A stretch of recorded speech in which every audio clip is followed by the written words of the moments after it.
What's up, everyone? Welcome back to DodgerHeads, presented by DodgerBlue.com, part of the Blue Wire Podcast Network. My name is Jeff Spiegel, joined today by one of my favorite guests that we've had on the show a number of times, Fabian Ardaya of The Athletic. Fabian, thanks for taking some time in the 4th of July week to join us. I know you're recently back after your honeymoon, so congrats on that, and welcome back to following the Dodgers along. Of course, thanks for having me. Plan for today, I gave you a little bit of heads up. I've got 6 or 7 kind of scattershot questions that I just want to jump right into. Some small storylines, and of course, we'll get to some trade deadline stuff as well. Let's start on the starting pitching side, and I want to talk about Gavin Stone and Bobby Miller. We had a segment on our show within the last couple of weeks where these guys have basically had the opposite careers seemingly the entire time. One guy is good, the other guy isn't. The script has flipped, and now Gavin Stone is incredible. Bobby Miller coming back from injury. The question I wanted to ask you this, in talking to folks within the organization, do you have a sense that in the last 4 months, has their view of either Stone or Miller changed at all? I don't think so.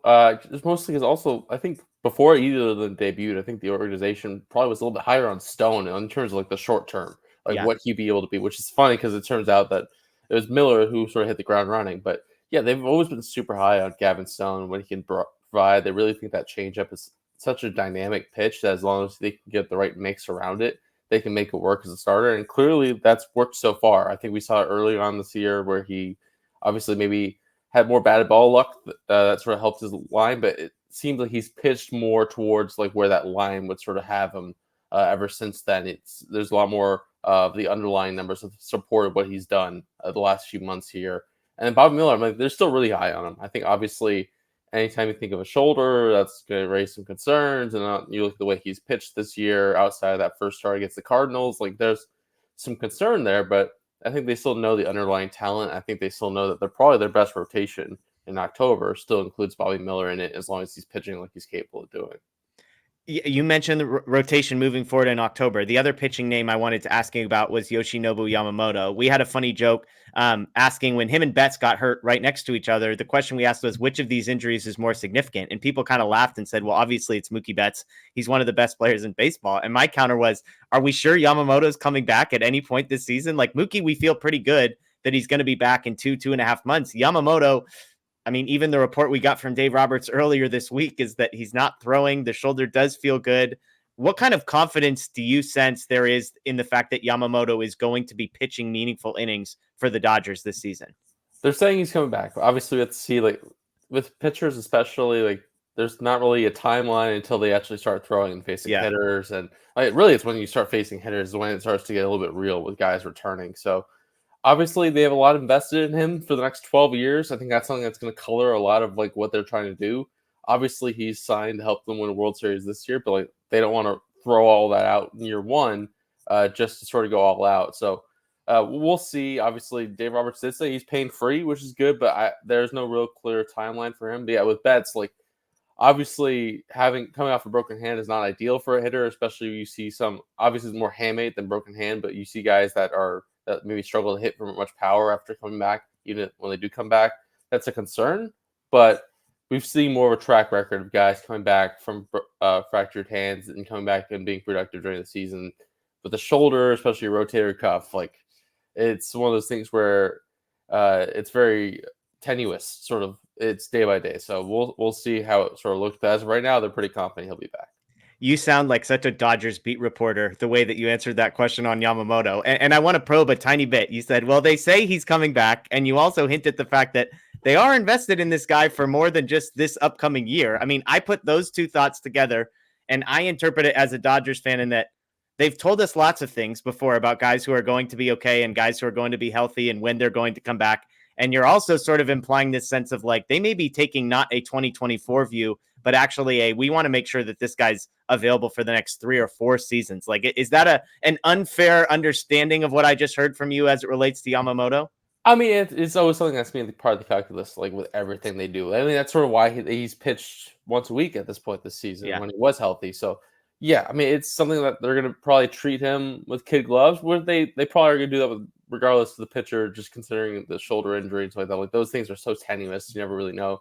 we saw like a few years ago with Blake Trinan, where it was sort of like keep kicking the can, and eventually he required surgery. Obviously, I'm not saying that's the case for Yamamoto, but like they're not in a place where like they're gonna really push super hard off shoulder injury with guys. I mean, we saw that with Bruce Gratterall so far this year. Now he's starting to get ramped up. So the shoulder, like elbow, as much as we talk about elbow injuries and how much they've increased the pitchers, like I feel like there's almost a sense that like shoulder injuries are maybe more of an unknown now than injuries. At least elbow injuries, like that's usually like you get surgery and usually you come back and you're okay for a while. So yeah, I mean anything with the shoulder is definitely something that you kind of have to keep in the back of your mind throughout. Taking your beat reporter access hat off, if you had to guess, he pitches again in 2024 or he doesn't pitch again in 2024, which would you choose? I say that yes, they give it a shot, but I do think that like if he comes back and he's not looking, or if he's like ramping up and he is not looking like the same version that we saw the last few months before he got hurt, then I think they won't hesitate to shut it down. Okay, let's move to the position player side of things. Are you buying the Chris Taylor bump that we've seen the last week and a half or 2 weeks?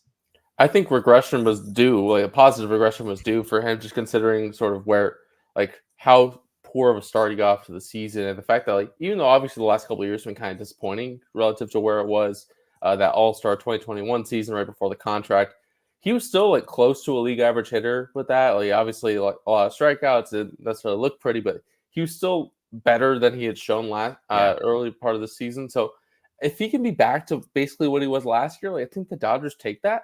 And yeah, I mean, they sort of gave him a lot of rope, just knowing obviously the trust in the guy, also knowing the contract. And so far it's working a little bit. It seems like this change is working a little bit. Just talking to Chris Taylor, like, the little tweak that they made with his setup, he said he finally feels like himself for the first time in a couple of years, which doesn't mean that he's necessarily going to go off like this and be an all-star again. But if he feels a little bit closer to what he's looking for, especially the fact that he was like searching so hard for it, that he went through another swing change this offseason that sort of spiraled this way. I think it's an encouraging sign. And it's definitely something that makes sense considering where the Dodgers third base production's been since Max Muncy's went down, to at least like give him this little chance to ride it out and see what it looks like. Speaking of third base, perfect transition. Gavin Biggio is the guy that's currently holding down a roster spot. I just spent the last week in Reno with the Oklahoma City baseball team, talking to a bunch of guys there. When I was interacting with our fans, I get the same question 100 times a day. Why isn't Andre Lipsius up with the Dodgers right now? Do you have a sense of why the Dodgers are maybe giving the amount of rope to a guy like Gavin Biggio that they are, when it seems like they've got at least one guy down in the minor leagues who might be a better alternative for that third base production right now?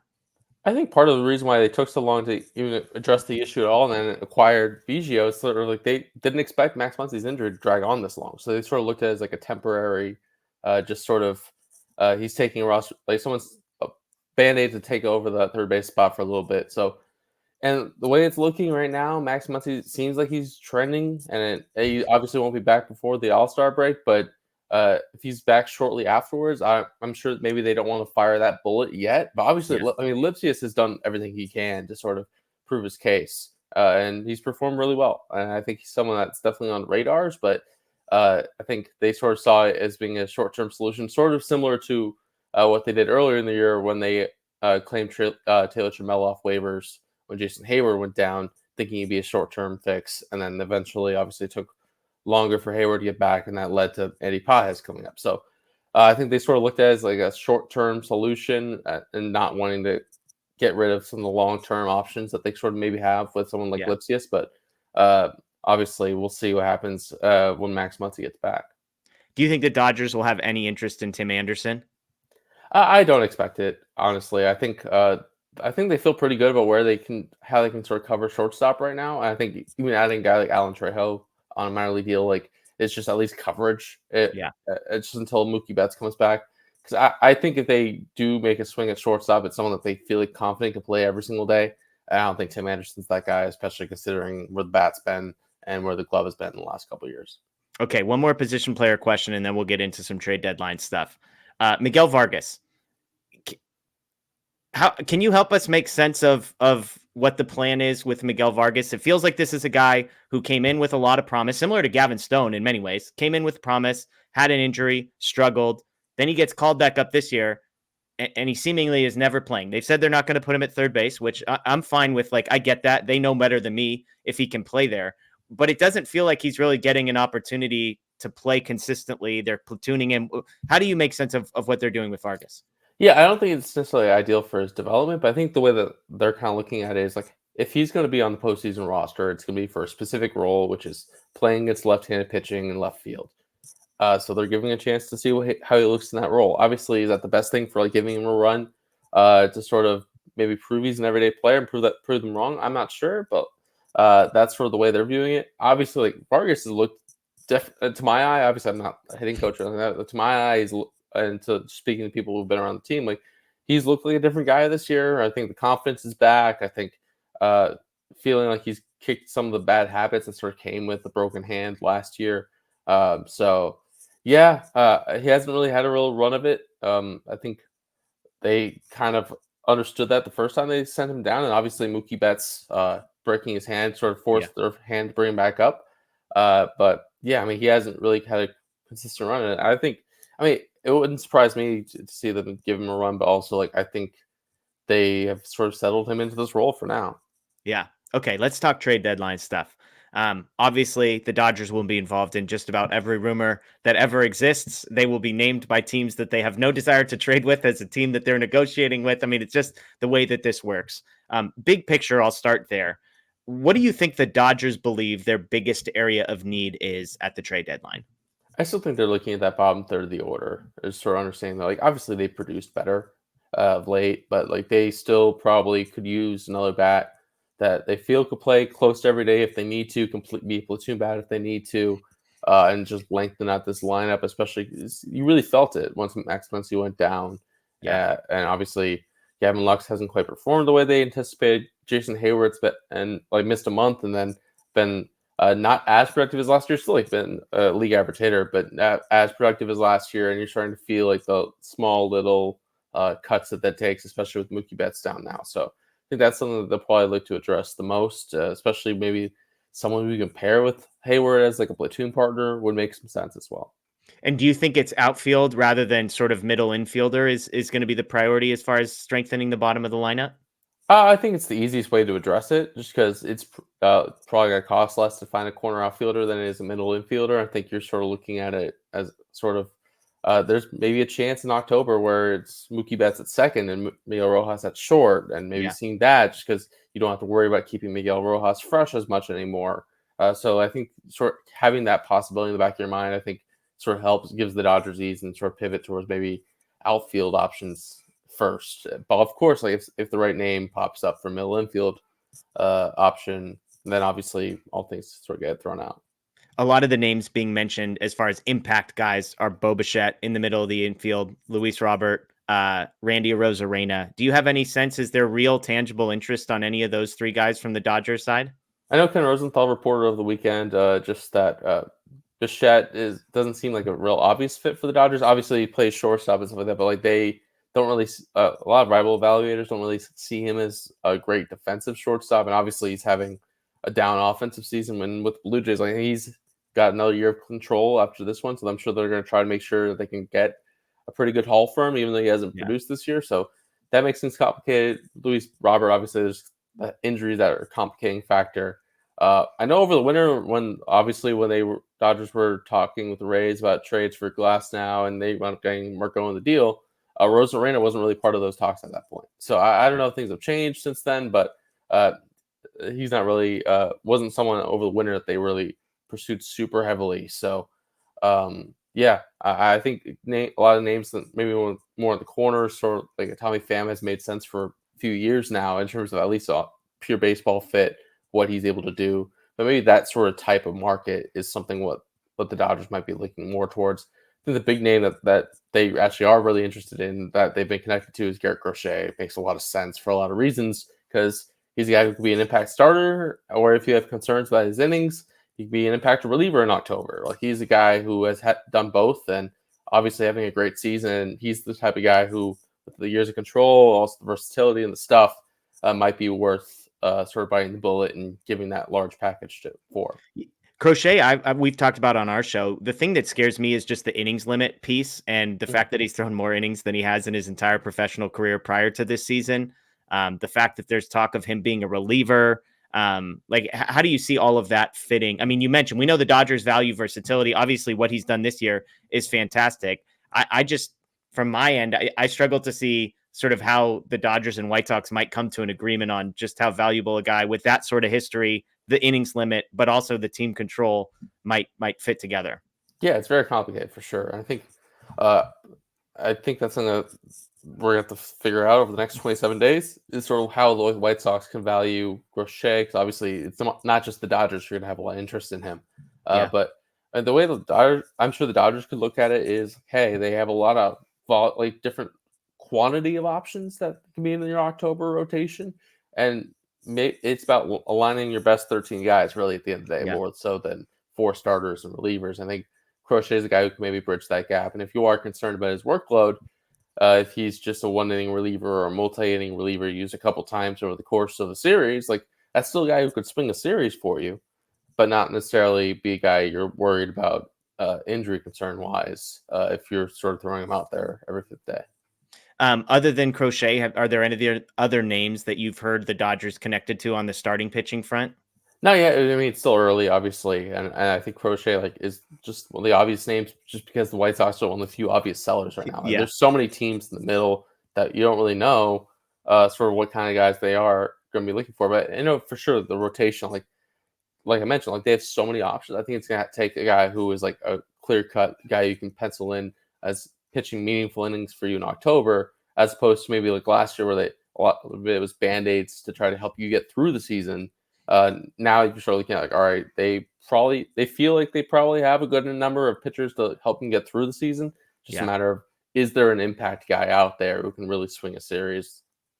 Yeah, and it's interesting because when I hear you talk about the offensive side of thing, maybe they're swimming in the pool of platoon type players who can supplement the group that they have. Whereas on the starting pitching side of things, they kind of have the quantity over quality already. Yeah. But maybe what they would be looking for in the starting pitching side is somebody who slots into the first 2 or 3 spots in the playoff rotation. Is that fair? Yeah, I feel like that makes sense. Even just like looking at cursory glance of how the roster is constructed, like Yeah. the lineup is very top heavy, and the way they kind of went about addressing the rotation this winter was obviously they added at the top with Tyler Glass and Yoshinobu Yamamoto, but like a lot of it was like, hey, let's throw a lot of guys at this problem and see if we can figure out innings wise. Here's James Paxton for a few innings. Here's Landon Knack can come up and down. Guys like that. Gavin Stone can be an up and down guy. Obviously, you wound up being better than that, but Yeah. that's sort of the way that they kind of hoped and viewed this rotation. And I think that's still sort of how it sort of plans out right now. Last question, bullpen. Tanner Scott's a name that's been mentioned. We were talking through the bullpen last night. Joe Kelly, positive injury update. Brusdar Graterol, positive injury update. The bullpen has been very good as well. They've got guys who don't have options.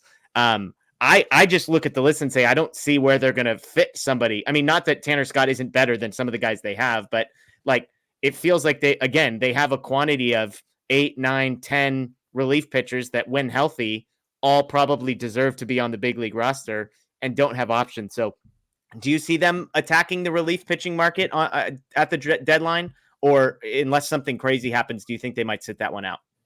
I mean, I think you can't really attach people to like what stuff they said multiple years ago, but like I think that quote from Andrew Friedman from a couple years ago, like always continues to stick with me. Is like he said like he hates trading for relievers at the deadline. That's like his least favorite thing to do, and I think it's hard to really see them really go to the upper echelon of the relief market just because of how volatile it is, unless like obviously Mason Miller is like such a unique case. We'll see what that sort of winds up looking like if the A's even move him.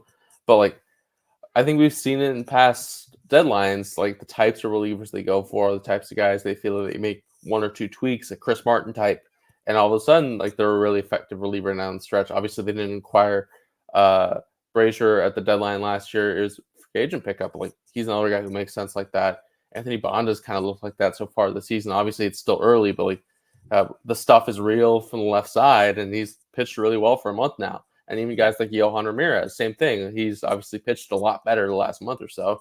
So they've shown that I feel like they feel pretty confident in their ability to, even with some of these fringe types, be able to find one or two tweaks and get a couple good months out of them. And that's how they've built good bullpens. I don't think you can argue the last couple of years. Like, the bullpen has been the reason why they've crashed out in the postseason. It's been other parts of the roster. Yeah. And even, again, being with Oklahoma City last week, Kyle Hurt's a guy who's now healthy and could be a weapon. But even, talking to Rob Hill, they've got River Ryan down there. They've got Justin Robleski down there. And I mean, those guys, you could see the path of, hey, if you need just a power arm. I mean, Robleski throws 100 miles an hour from the left side. Like, those are the types of guys that, a couple things go wrong and you might say, well, can you give us, 3 outs every once in a while with that kind of stuff? I mean, I wouldn't be surprised. I don't know about you, if those guys sort of were factored in at least to the conversation of how they build out this bullpen towards the end of the season. Yeah, I mean, especially like relief types. Like, if you have the stuff, you can the Dodgers probably dial you in for a couple months of really effective pitching. I mean, even a guy like Michael Peterson, like, it's a really small sample, but it's been solid so far, and we'll see what he looks like over the course of the stretch. Like, he's a guy with options that can at least help him over the course of the rest of the season. And even a guy like, obviously they designated for him over the winter, but a guy like Brian Hudson's a guy the Dodgers kind of highlighted. Signed to a minor league deal, got to the big leagues, had this breakout, and obviously you saw some of the signs of what he's done this year a little bit last year. Obviously, thought he was a victim of roster crunch, but like, even a guy like that, like these relievers, it's just like 1 or 2 dials, and all of a sudden you get a solid year or two or a few months out of guys. Yeah. I love it. Well, that is Fabian Ardaya of The Athletic. You can find him on social media. Check out his stuff. I know you had an article earlier this week. Just I mentioned some of the health updates. There's great quotes from Clayton Kershaw in there. Some information on Walker Buehler and where exactly he is when he says he's away, or the team says he is away from the team. We've got some source stuff there. So check Fabian's stuff out there on The Athletic. As always, Fabian, thank you for your time, and enjoy the last couple of weeks before you get a few days off for the All-Star break. All right. All right. Thanks for having me. Thanks, everybody, for joining us. As always, subscribe, ring the notification bell down below, and we will see you next time. Go Dodgers.